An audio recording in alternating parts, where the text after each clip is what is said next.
relations issues, it's your student unit manager who will have to step up and handle the situation. You're probably wondering what makes the perfect student unit manager for your college food service company. Well, then you came to the right place. By watching this video, you will learn how to find the best student unit manager. The key to finding your star employee is the interview. Let's meet our friends who will demonstrate what to look for when hiring a student unit manager. Everyone meet Ricky. He is the Knight Wagon hiring manager looking to find the perfect student unit manager for his open position. Let's take a look at the type of questions Ricky will be asking the applicants today.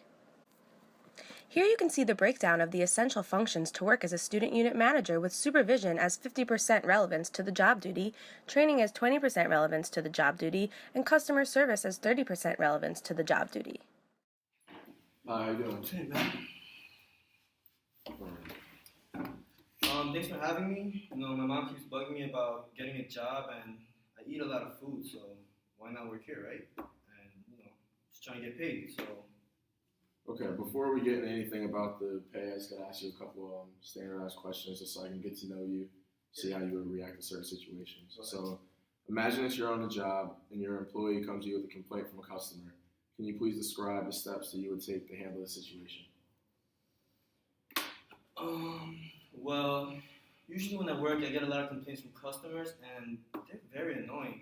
And, if somebody came up to me and told me about their complaining customers, you're just passing on the problem, and I just tell them to ignore it. I'm just going to ignore you. You might as well ignore them and just keep working.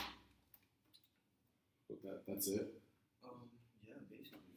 Well, okay, one last thing. We need you to just fill out this questionnaire real quick just so we can... I'm kind of in a rush. Can we do this another time? Can you call me? Yeah, sure, I guess. That's my number, right? And what's the pay again? I'm sorry. We'll worry about that at a later time. All right, man. All right. I'll see you. All right. All right. Peace. Bro. As you can see, Brian did not use the STAR technique at all. STAR stands for situation, task, action, and results. He appears to be evaluated by unsatisfactory on the situational question scoring key. Answer the question with irrelevant information by not describing a particular situation and avoiding the task. His action as to how he had previously handled a complaining customer was inappropriate, and although he never stated a result, it is evident that he was unsuccessful with his customer service skills. Brian did not even answer the job knowledge test, therefore was only measured by one assessment. He was unable to show any aptitude of being able to handle customer service. It seems that the only thing Brian cares about is getting a job because his mother wants him to. Hey, how's it going? My name is Claudia. How you doing? Nice I'm to meet Ricky. I brought you a resume. You can check that out. Oh wow, thank you. This is great. This is great. Okay, so first thing I want to get into some questions just so I know how you would handle certain situations on the job. So imagine that you're on the job and your employee comes to you with a complaint from a customer. Can you please describe the steps that you would take to handle the situation? Yeah, absolutely. I would listen to what the employee had to say about the customer. If the customer is being outrageously rude to my employee, I would, take some steps to not reprimand, but say to the customer, you're being rude and unreasonable. At the same time, I would also listen to what the customer had to say. Maybe the customer was giving bad service, so, that's something I have to take up with my employee. Okay. Overall, I would, just listen to what the complaint is and try to rectify it the best I can.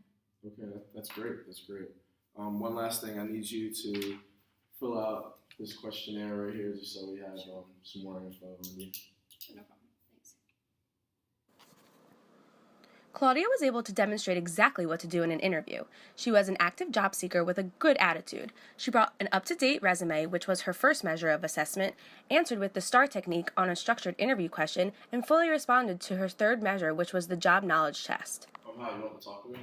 Yeah, I just wanted to talk about graduation and how after May I'm going to be graduating. And although I'm going to the HR 5-year program for graduate school, I just don't see myself having time to hold this student unit manager position anymore. And I've been mentoring Claudia for about 3 months now, and between her performance review and her actual duties at work, I really feel like she might be ready to transition into my position. You really did pick a good candidate. What do you think? Yeah, we're really sad to see you go, especially Claudia, because you were a great mentor to her. We knew she was a great candidate just because of how great her resume was, how well she did with the structure of the interview, and with the job knowledge test. So I knew she was a great fit from the start. Yeah, you really did a good job. Jen is graduating from Rutgers undergrad and is going to be a full-time master's student, but won't have the time to work at the Knight Wagon. She was able to use Claudia's talent inventory to plan successfully for her replacement. Jen realized that between Ricky's assessment methods and Claudia's ability to supervise, it appears that Claudia will be promoted with the help of the Knight Wagon's company forecasting.